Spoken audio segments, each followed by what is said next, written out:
Well, welcome everyone to the Cadabra weekly webinar. My name is Jennifer, and I am an InfoPath developer and project manager here at Cadabra. Let me know if you're not able to hear me or if you guys can hear me good.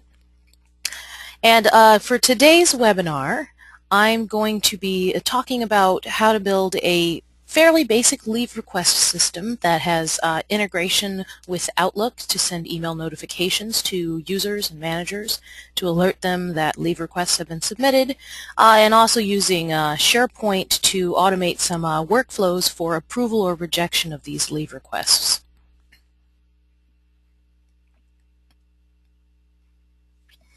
For those of you who are new to Qdabra, I'll tell you a little bit about our company. We focus on building eForms, InfoPath, and SharePoint solutions for our customers. We have a very active community called InfoPath Dev. It's a forum where you can find weekly blogs, downloads, and also free support if you have some very simple questions. Post to the community, and one of our employees will get back to you with some answers or ideas that you can try out to solve your problem. If you need a little more help, we do have pay-as-you-go support options that you can purchase a support package and get several hours of support from one of our forum developers or even on one of our MVPs. And if you have a large project and you're really not sure where to start, you need some help developing requirements, putting together the entire solution package, we also do consulting work for hire. We have 3 InfoPath MVPs on staff, the most of any company in the world for InfoPath MVPs. And we also offer some very competitive pricing there to build those solutions.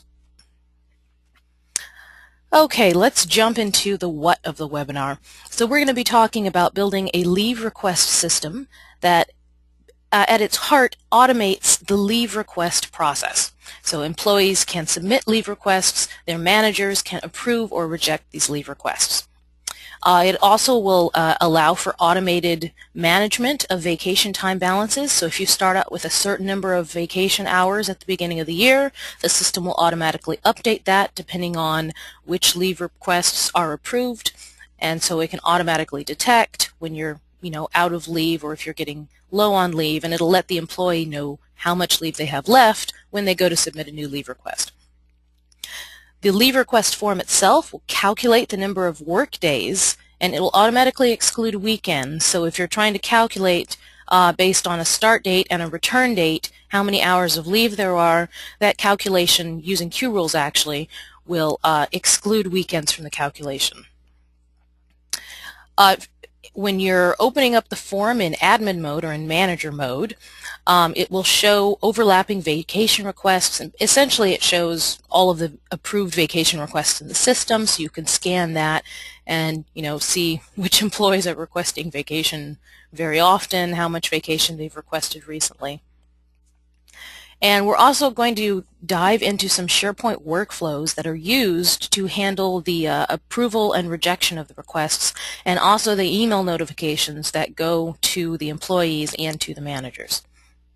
And lastly, we're going to look at how to create a SharePoint Calendar view on the library that contains the forms so that you can see all of the approved leave requests in just a nice, neat calendar format instead of just a list of forms that are submitted to the library. So a little bit about just sort of the general techniques that are used to design this leave request demo. The leave request form itself is, of course, designed in InfoPath, and it's designed for dual use for both employees and managers. So both of these, the employees that are submitting the requests and the managers that are approving the requests, are using the exact same form. There's logic in the form that determines the current user and the role they are, if they're employee or a manager, or an admin rather, and it will display the appropriate interface. In order to exclude the weekends from the leave calculations, we're using the DateDiff command that's part of QRules. And as I mentioned before, this is really handy because it automatically excludes weekends. All you have to do is take a start date and a return date, plug it into the DateDiff command, and it automatically calculates the number of days off, excluding whatever weekends happen to be within that time range. So that's really very nifty. If without the DateDiff command, you have to do some really tricky XPath logic stuff behind the scenes, which is not fun at all. In order to do the workflows, we use SharePoint Designer, and SharePoint Designer has some built-in or several built-in workflow templates, so you don't have to create anything custom. I've used this to send email notifications to the managers when a new leave request is submitted, and also email notification to the employee when that leave request is either approved or rejected. And I'm using the promoted properties feature of the SharePoint form libraries in order to access only the portion of the form data that we need in order to send these workflows and update various things. And lastly, we'll be going through creating a specific calendar view on the leave request form library itself and filter it to show only those particular requests that are approved. And again, we're using the promoted properties data in the library to build this calendar view and do that filtering.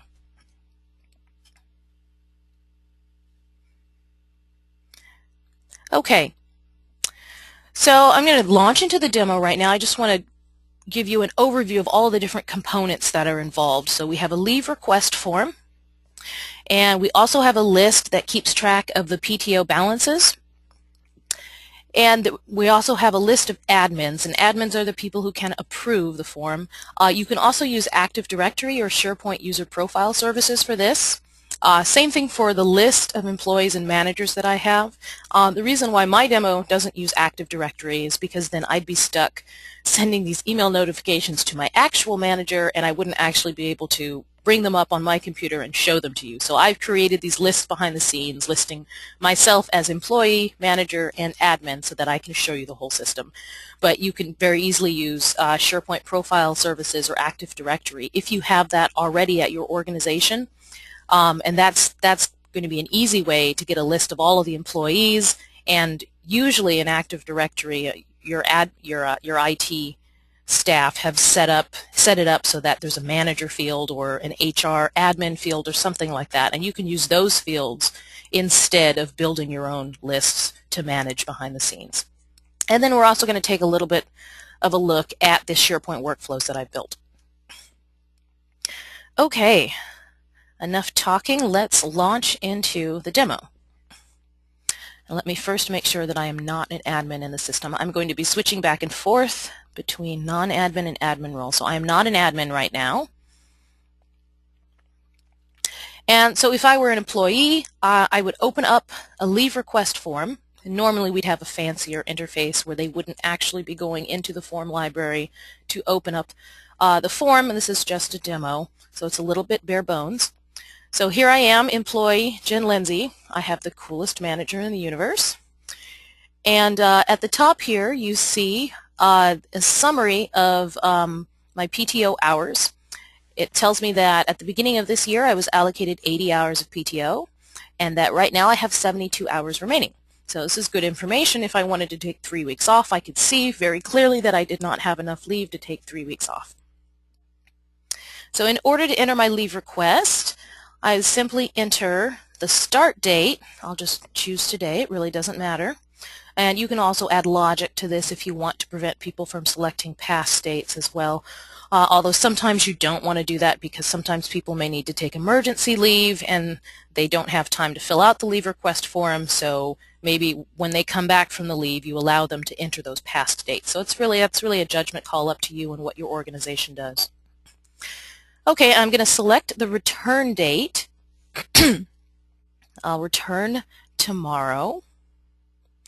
And down here you notice the PTO hours field just automatically update to 8.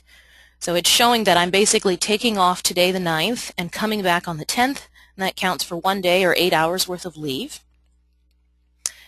Now let's see what happens if I decide to come back on the 16th, which is 7 days from now, but only 5 work days from now. So it should give me a 40 hours of PTO for that, and you see it does, so it's correctly excluding Saturday and Sunday from that calculation. Now, like I said before, if I decide to take 3 weeks off, even though I only have 9 days of leave left, the form will give me a warning message. So it's keeping track of, it's comparing to this remaining PTO number up here, and it's correctly noting that 120 is greater than 72. My request exceeds my remaining PTO balance. Now, again, you may decide to completely deactivate the form in the case and just allow them to not submit a request in the case where their requested leave is greater than the amount of leave they actually have remaining in their balance. So I'm going to be good and actually only come back on Friday. I'll only take that 1 day of leave. And so I've entered my start date and my return date. Everything on the form looks fine. I'm going to submit my request. Okay, so my form is submitted. You'll see there are now 4 forms in this particular library. And very soon, so here you'll see this leave request actions, and it says in progress. This is the SharePoint Designer workflow that I built that will kick off an email message to my manager, who in this system right now is me, just so that the emails all come to me and I can show them to you. So when that shows completed, very soon now I should be getting an email message. And I will show you that when it pops up. In the meantime, I'm going to switch over to admin mode. So this is the list of admins. Right now it's just me because I'm the only person using this demo system. I am going to switch this back to my actual username. So in reality, obviously, your employees and managers would be different.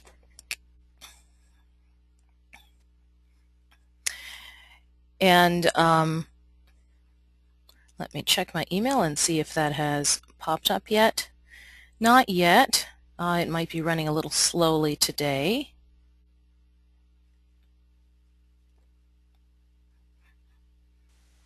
Okay, we'll wait a little while for that email to come in. Hopefully it'll pop up soon. In the meantime, it looks like we have a question. Let me pop this question section out so I can see the questions. Okay, Gus asks, does the system support half days or other fractions of a day? Yes, and that support for half days and fractions of a day has to do with the DateDiff command from QRules that I mentioned on the slides earlier. And you can set up DateDiff to calculate half days as well. You may recall on the form that I just submitted, the date fields that I had were only dates. If you set them up as date time fields and you allow people to enter times, then you can do it that way. And so it will actually calculate the number of hours that you want. So you can select to take leave from noon on Thursday to the end of Friday, and it will correctly calculate that. That's a day and a half, so that would be 12 hours. So it really depends on the parameters that you put into the DateDiff command in QRules. So when the leave, Tommy asks, when the leave request action is completed, does that mean an email was sent? Yes, that does mean an email was sent, and for some reason my email is not being sent. I just tested this last night, and of course it would decide to stop working now. Occasionally our mail server is a bit slow and things don't quite come in. Let me actually drill down into this completed workflow and see if there are any error messages. There shouldn't be. Nope. No error messages. It actually completed. So I think we're just dealing with a sluggish mail server that hasn't had its coffee this morning. At any rate, so let me show you an old one that I have from yesterday. So this would be the email that I would get letting you know that a leave request has been submitted. There's a link here to open up the form.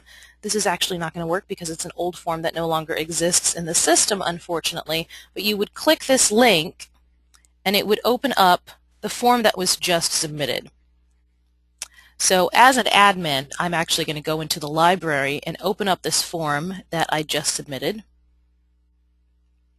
And you'll notice that the interface is slightly different. So you still see the PTO balances, the employee manager names, the start and end dates.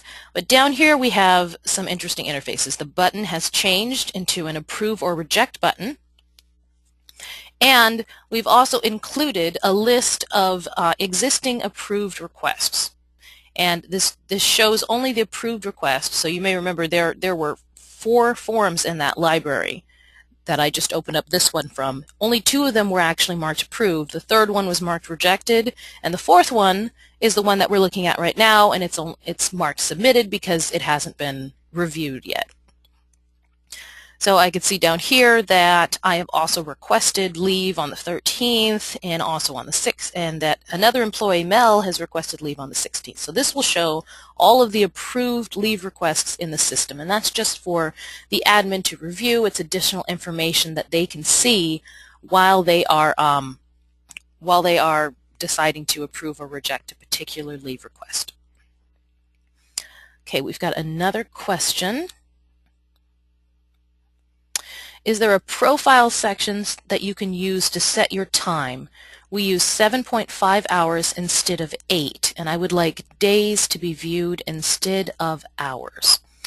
Yeah, so this is all customizable inside the form.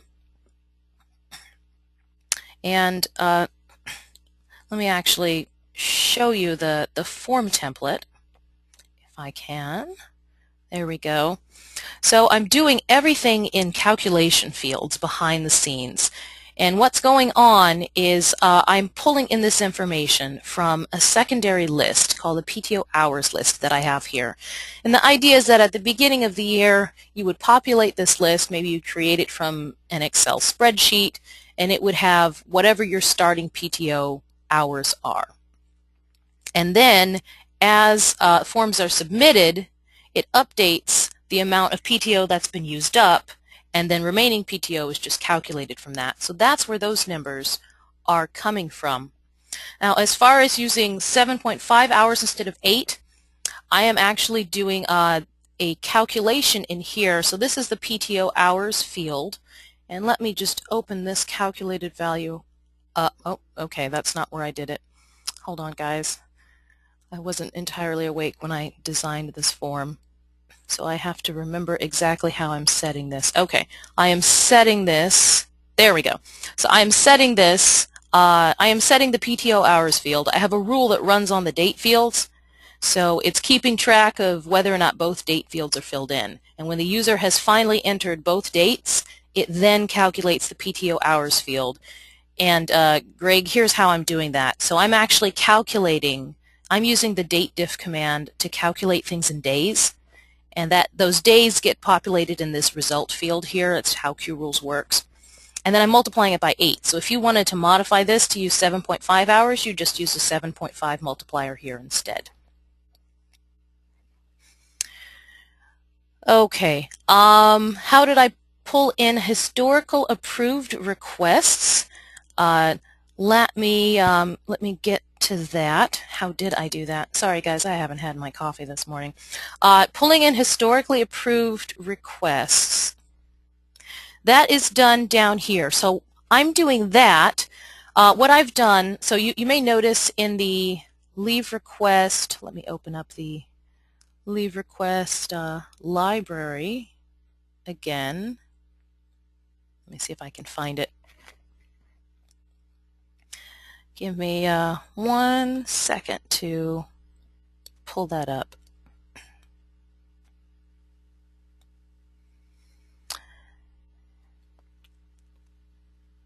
There it is again.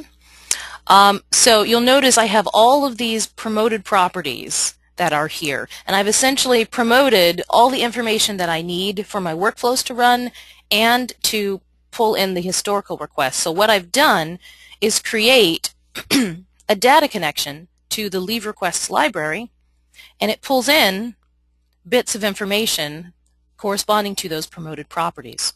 And all I've done is on my form, I've added a repeating section here corresponding to the repeating information from the leave requests. And I've just simply dragged over these 4 fields because that's the information that I want to show. And so that's how it's working. And when the form loads, it detects whether or not the user is an admin. And if so, it shows this section, goes off, queries this data connection, and then the information is simply displayed on the form. So Michelle, that's how we're pulling in the historical approved requests. And I have a filter set on this query so that it's only querying approved requests. So it's setting status equal to approved in the query fields here. It's making sure that it's setting status, here you see the status field, status equal to approved. Then it runs the query. So the information that appears in the data down below is only the approved ones. And you can set that to what, if you want to see all of the submitted ones, you can set it to submitted as well. You have the option for customizing that. Okay, Tom asks, can the results, the employee lists pulled from Active Directory, be filtered in the form by department or supervisor to make it more org-friendly? In other words, to avoid multiple templates for different departments. Sure, Tom, we can definitely filter things by department or supervisor as long as the filtering information is there. The easiest way to do that, I think, is to make sure that you add another field to your form to keep track of what department the employee is in. We already have manager here, which is basically supervisor. So I could have just as easily, for example, I could have just as easily added that manager field to my data connection here. I've only added a couple of the fields that are available in the promoted properties. You can see there's way more, a couple of emails and everything, manager.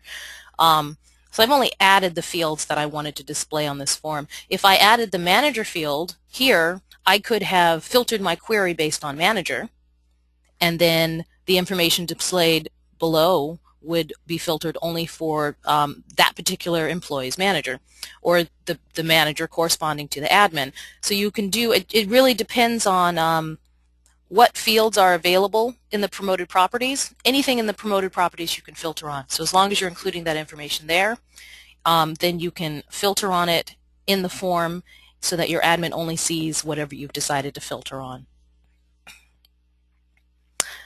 Tommy asks, can we get the template when we're done? Yes, definitely the template will be sent out with the webinar files. Hopefully by the end of today. I want to include some instructions in them. And Misty asks, do you know how companies deal with archiving these requests? How long are they to keep them in the library, or what do they do with them after a certain period? This really is up to the company itself. We do have an archiving technique that we've shown in previous webinars that converts forms to PDFs. And that way you could just delete the form. I mean, after a while you don't really need the form information.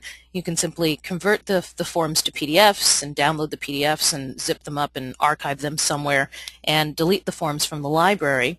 But archiving really depends on the policy of the particular organization, how far back they need to maintain these individual leave request forms. But yeah, certainly I wouldn't think that you would need them in there for more than a year, especially since PTO balances are going to reset at the end of a year. M. Matthews asks, do you have to have QRules to run the template that I have today? Yes and no. You don't actually have to download QRules yourself. QRules gets injected or added to a particular form template, so it's on a template by template basis, and the template that I give you will already have QRules injected, so you won't need to download it in order to use it. If you wanted to create your own template based on the example one that you're seeing today, then you would need to get QRules and inject it yourself. Okay, let me actually get on with the demo because we've only seen about half of it. And I'm still not seeing that email message. I'm not sure what to say about that, guys. Sorry about that. So I believe I had the leave request form open. So as the manager or the admin, I would simply view this and decide whether or not I wanted to approve or reject. I'm going to go ahead and approve this. And that's going to do three things, one of which seems to not be working. It's going to send an email message. Oh, okay, so I just got the leave approved email message. I'm not sure where the other email message went. It decided not to send that one. But I just got an email message that says, here, let me show it to you guys. Here's the email message that I just received, and you can customize this however you want. I'll show the SharePoint Designer interface as soon as I'm finished with the demo. So it just says that your leave request has been approved. You can, like I said, you can add whatever additional information in here you want. This is just a simple demo. So now the employee knows that their leave request has been approved.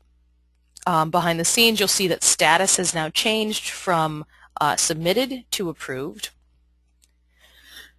And if I go to the list where I'm maintaining the PTO balances, if I refresh this list, you should see this 8 go up to 16 because I just had another leave request approved, and there you go, 16. So my PTO balance has now gone down to 64. So if I go back in as an employee now, let me take myself out of admin mode.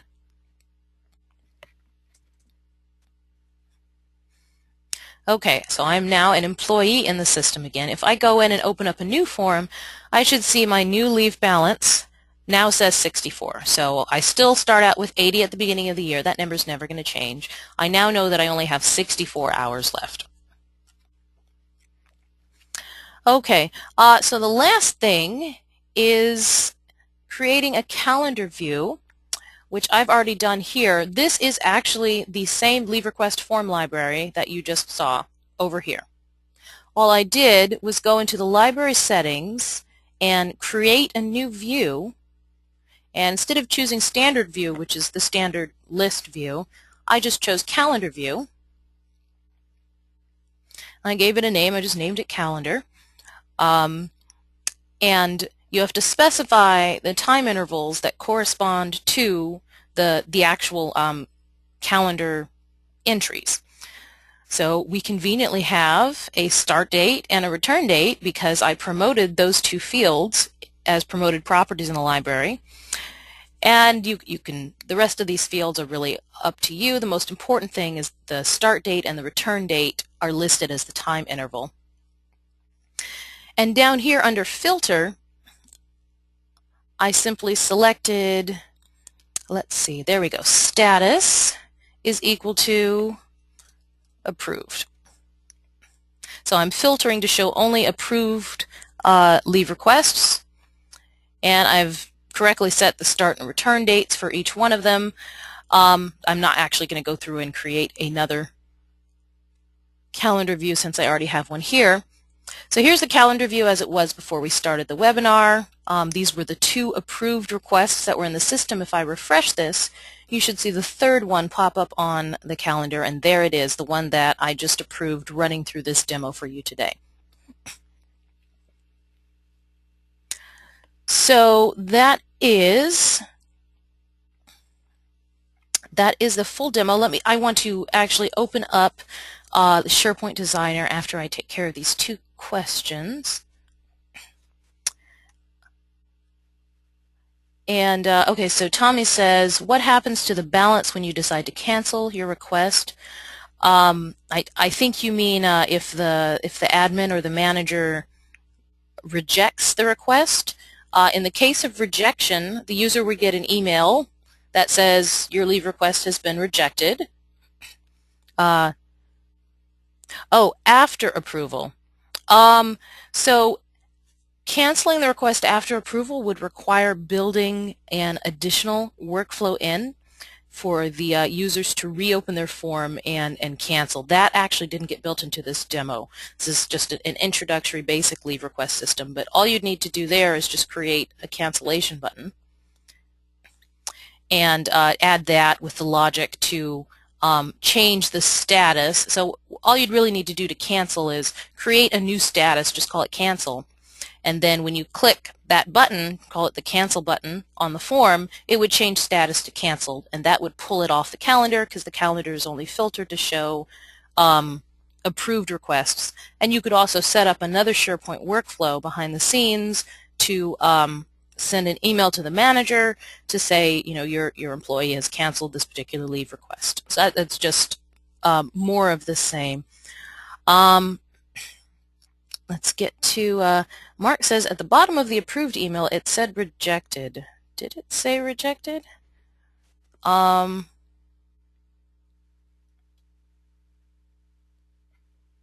It does. I don't know why it's... Oh, is this the thing that gives you... I think this is... Oh, yes, this is actually telling me all of the different email messages that I've received in the past few hours. And I was testing this earlier, and I was testing one of the rejection emails. So that's all that's saying. Let me actually pull that up so you can see what a rejection email is. So this is all the rejection email says. It again shows the start and end dates. This is for a test I did yesterday. And I just included extra information, say contact your manager for more information. You can include a reason in there if you want. There are a lot of different customizations you can do for that. But yeah, that rejected thing at the bottom has nothing to do with this particular email. It's talking about other emails in my inbox. Can you create an ICS file from the form on submission in order to update the Outlook calendar? That's a good question. This calendar is automatically updating based on the information for the line items in here. So the ICS file, I think, would be useful if you wanted to add it to your own calendar. We've done that before. There are actually two ways you can do that, and those are sort of advanced techniques. One is actually to create, and I think this has to happen in Office 365. You can create an actual calendar list there, so not a calendar view on top of the form library, but a separate calendar list.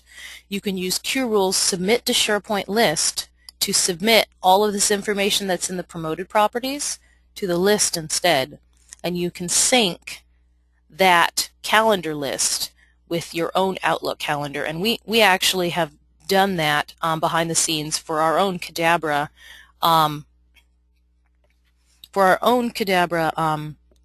calendar as well. I don't know that I actually have that to demo. I'm thinking, based on your questions, it might be useful to do a more advanced leave request system that involves cancellation workflows and syncing to Outlook calendars as well. But yeah, Tom, it is possible to do that. So that's one way, is creating a calendar that can be shared and added, in Outlook. So for example, here's the calendar that we at Cadabra use to manage our own leave requests. Where is it? Somewhere in here. It's one of these. Here we go. So this is our team calendar that we use, and this is actually mapped to a SharePoint list, and I'm not finding it right now. I'm not sure why. See if open in web. There we go. So you'll see this is on our internal Cadabra site. It's a list. It's a calendar list, and these are all automatically generated and mapped to this particular list using the QRules Submit to SharePoint List command. And then we can add this calendar into our own Outlook application so that we then have it there. The other way, if you wanted it to actually be on your actual calendar instead of being on a separate calendar that you add to your Outlook account, for that you would actually have to generate the ICS file, and that is possible to generate a custom Outlook ICS file. That's a rather advanced technique. It involves looking at the Outlook API and building a custom SharePoint workflow action. But and that's something that we at Cadabra have done for some of our customers, is created that. And actually one of the customers we have that's going through user testing this week. Okay, so the last thing I wanted to do is open up SharePoint Designer and give you an idea of how these workflows and these emails are being sent. So this is SharePoint Designer, if I can actually pull it over here. There we go. So this is a SharePoint Designer interface. If you haven't used this before, it's a free tool that you can download from Microsoft, and it allows you to build workflows behind the scenes that are a little more complicated than the sort of stock workflows that you would insert directly from the SharePoint browser interface. So right now I have this workflow. Here are all the workflows in the system. The one I've built is called Leave Request Actions.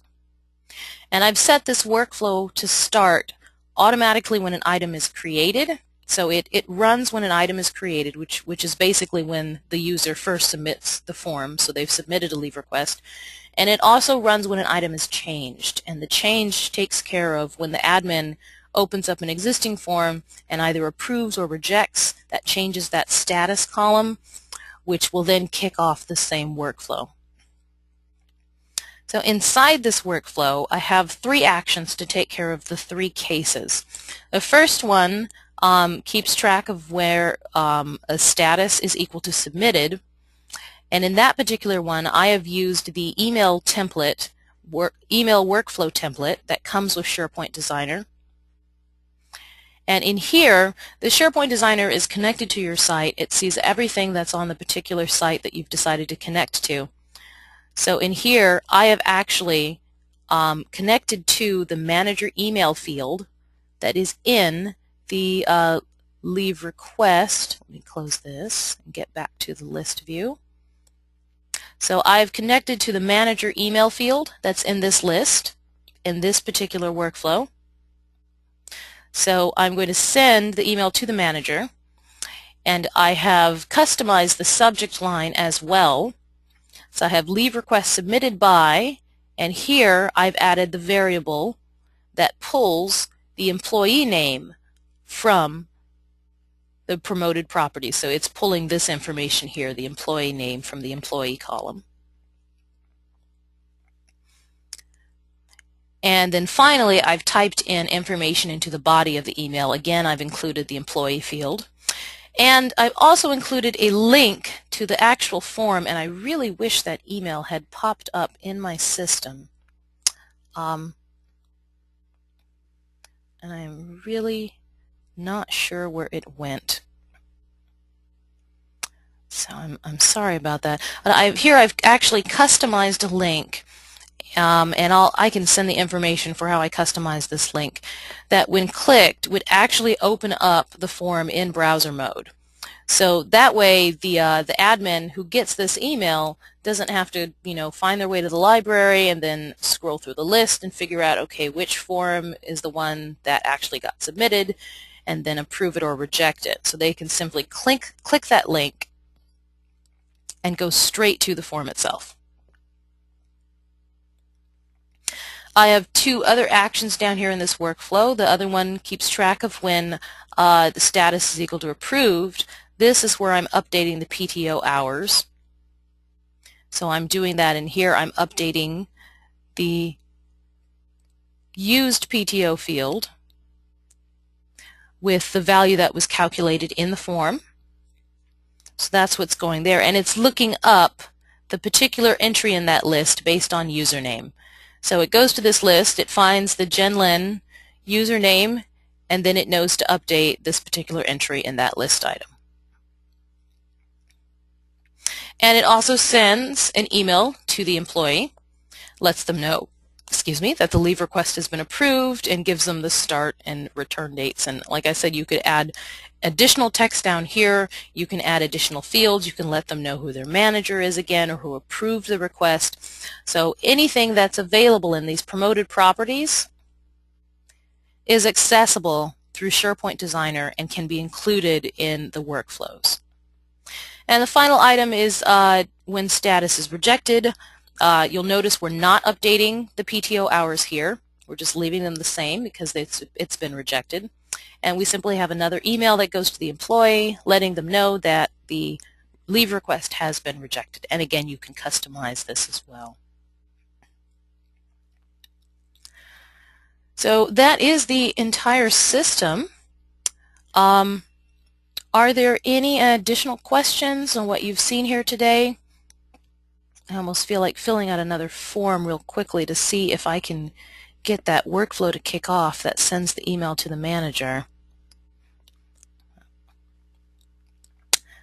Let me do this real quickly and see if I can get that to work.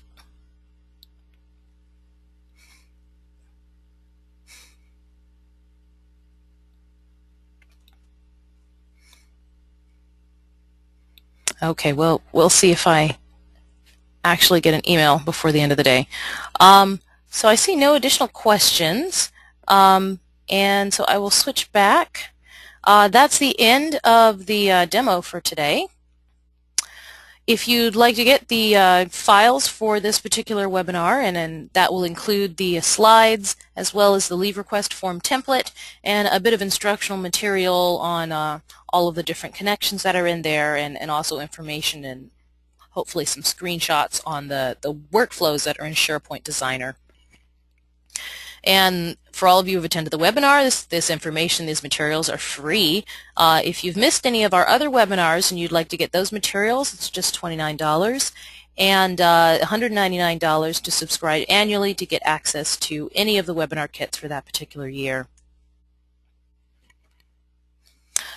All right, well, it looks like we have one last question, or several last questions.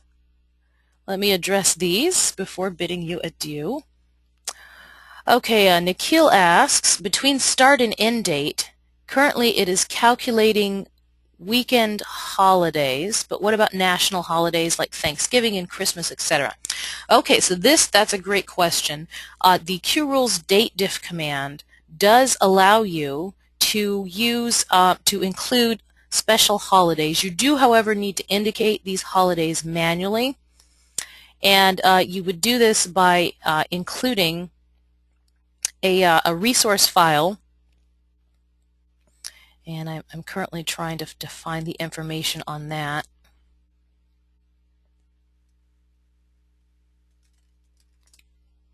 You would do this by including that information separately as a resource file in your template. So I don't know if you know how to include resource files in your template.